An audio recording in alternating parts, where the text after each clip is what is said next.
And there you go mga kaibigan. Nitong nakaraang impeachment trial ni VP Sara Duterte ay inimbitahan po no ang dalawang manager ng Land Bank of the Philippines at dito po ay narinig natin ang kanilang mga salaysay. Ayan, sa halip kasi na malubog at mapatunayan o ipakita sa publiko na mayroon ngang nilustay itong si VP Sara Duterte, lumalabas na mas nalinis pa ang pangalan ni VP Sara Duterte sapagkat maayos na naipahayag ng dalawang witnesses ng prosecution na tama ang naging proseso ng withdrawal ni VP Sara Duterte. Okay, so wala pong nilabag. Ayon po sa dalawang witnesses na ito, ay mayroon naman pong advice from the Office of the Vice President.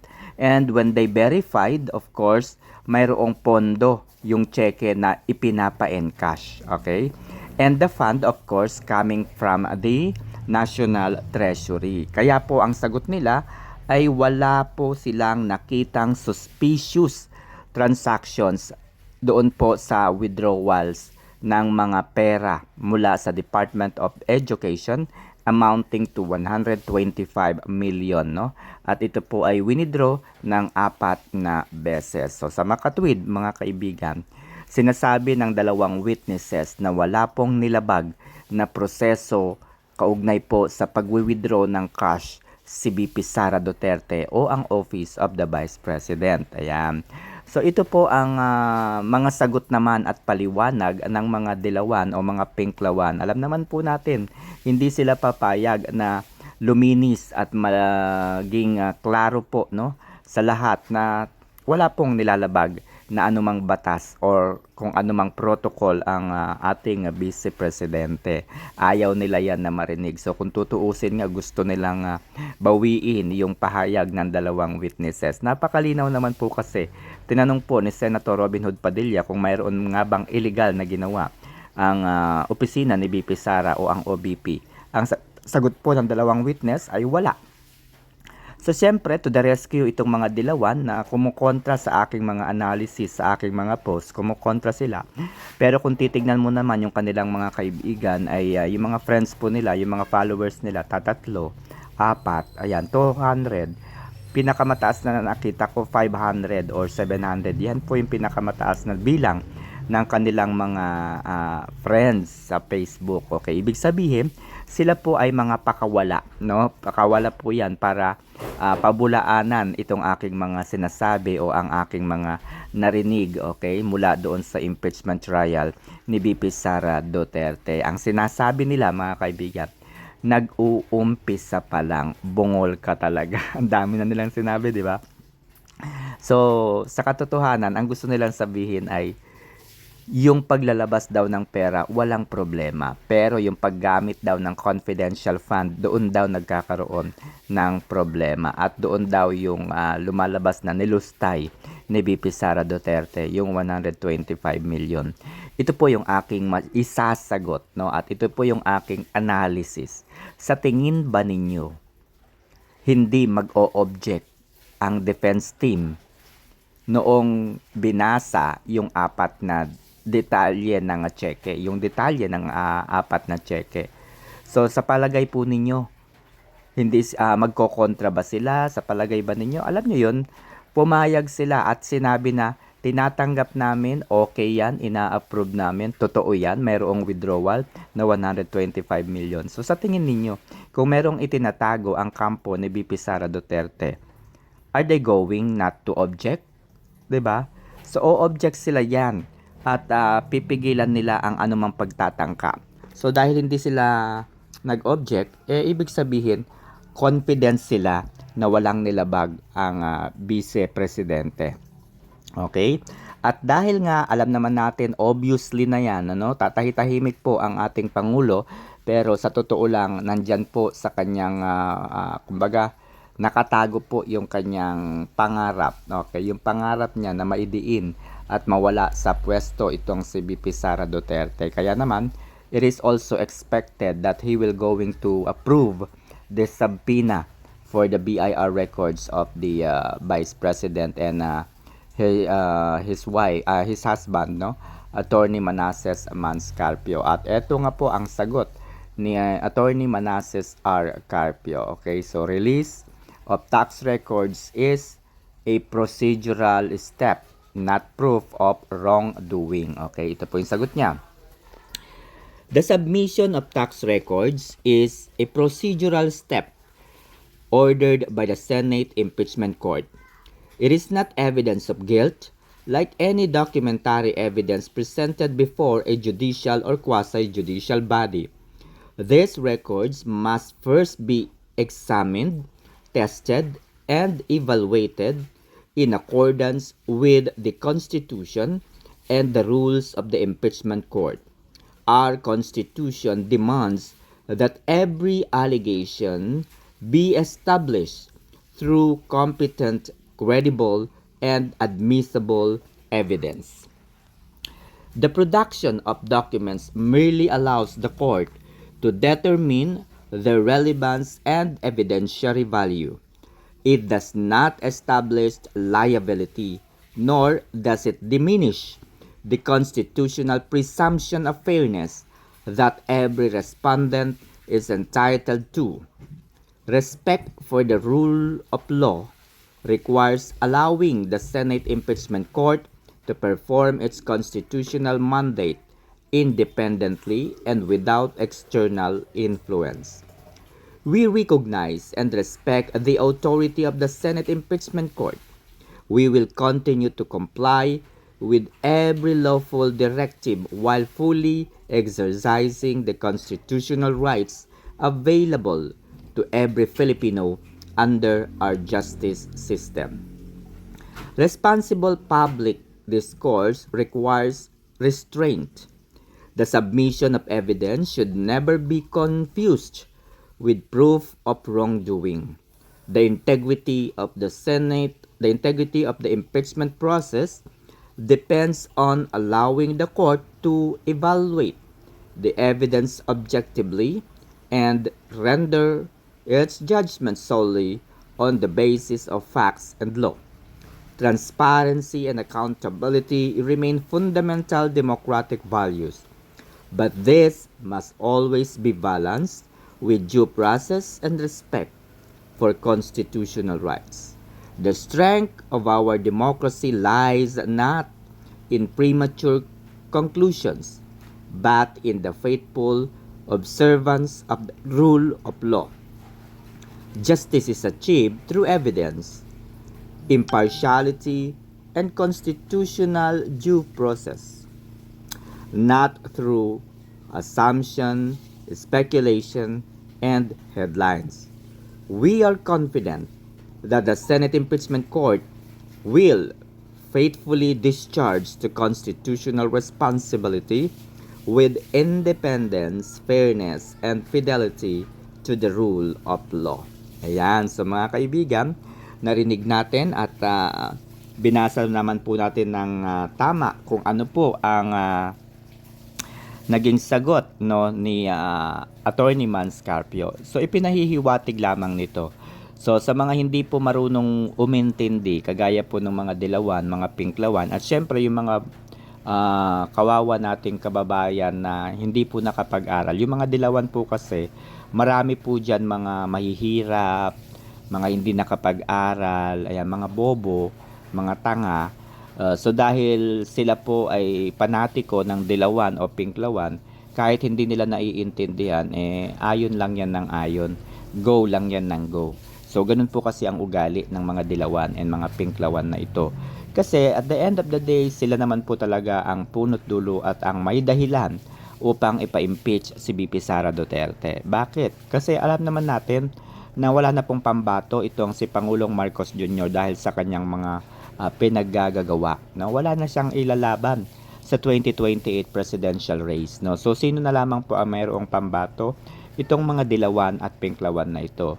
So sino-sino po sa mga dilawan? Nandyan po si Riza Hontiveros at si Leni Robredo. Imposible na hindi tatakbo si Leni Robredo. Sinabi nga niya doon sa kanyang speech, hindi sila makakatawid, no, sa 2028 kung hindi nila paghihirapan o pagtatrabahuan ang 2025. Tandaan niyo po yan.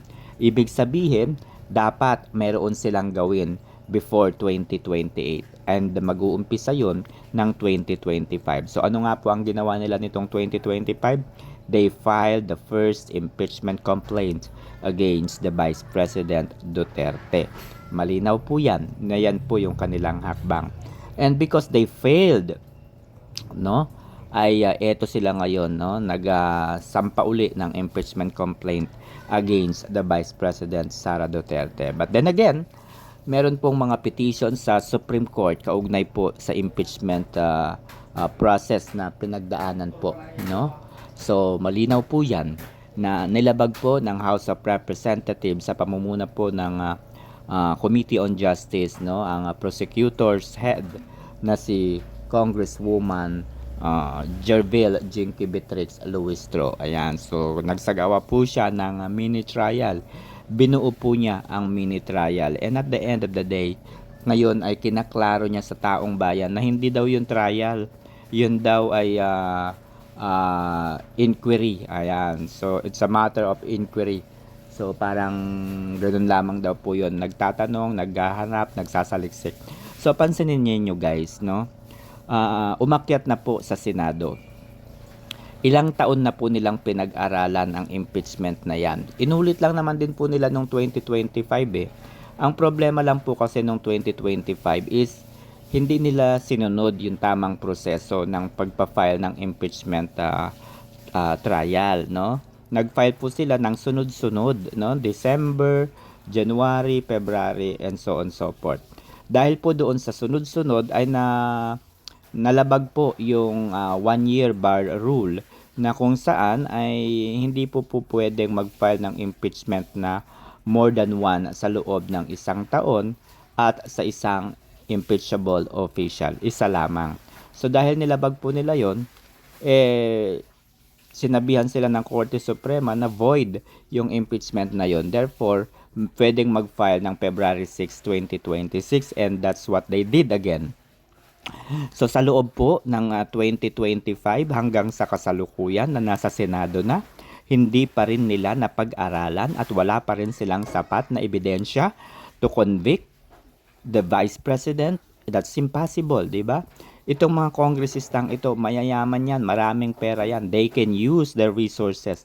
They can request for confidential fund. Meron yan, mga yan. No? Pwede nilang gamitin ang ilang ahensya ng pamahalaan to investigate. Gaya nga po ng narinig natin, napakinggan natin sa mga interview, kung ano po yung mga sinasabi ni VP Sara Duterte ay pinaiimbestigahan nila, no? Just what they did doon sa sinabi po ni VP Sara Duterte during the press conference na huwag kang mag-alala ma'am, kapag ako pinatay, may nakausap na ako na tao. Remember, di ba? Natatandaan nyo yan mga kaibigan during the press conference. So sinabi po yan ni VP Sara Duterte. Pero hanggang sa ngayon, hindi pa rin po solid yung kanilang ebidensya. Hindi pa rin po perpekto yung mga witnesses nila. Actually, si John Mark Calilong, ayan, hindi po siya competent. Dapagkat ang trabaho niya at ang tinatanong sa kanya ay ang pagiging forensic investigator, and yet ang ginagamit niya OBS, etc. etc. And then yung kaniyang training pagdating sa forensic investigation is just 2 weeks. And hindi pa related yung 2 weeks na yun. 'Di ba? Ito namang si Attorney Jeremy Lotok, ganun din naman. Salita lamang din po niya, ay inulit lamang din po niya yung statement ni Calilong. At ito rin po ang si NBI Director ay ganun din po, nagbase lamang din po sa report ng kanyang mga investigators. So, may mga kaso pa po itong si Calilong at si Jeremy Lotok, perjury at iba pa. Tapos ito namang si statement ni yung statement ng bagman ni VP Sara Duterte, sinasabi nila na 3 beses na na-revise yung kanyang statement, wala pang signature, and at the same time hindi po notarized. So saan ka nakakita?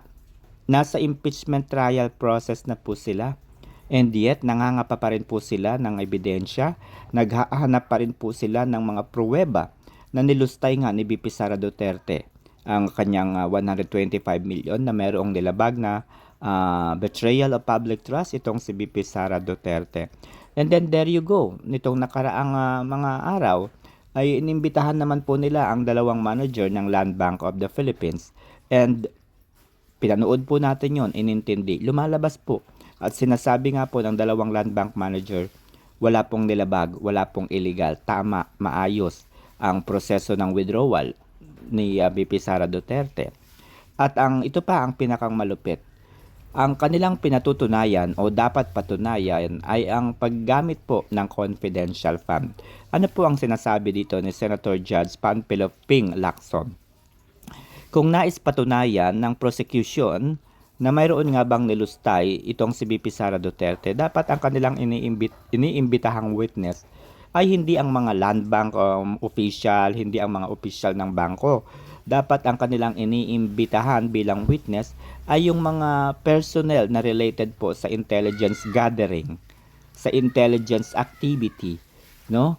At syempre doon sa mayroong kinalaman doon sa confidential activities na ginagawa at iniimbestigahan, dapat related doon so that they can be able to justify the use of confidential fund.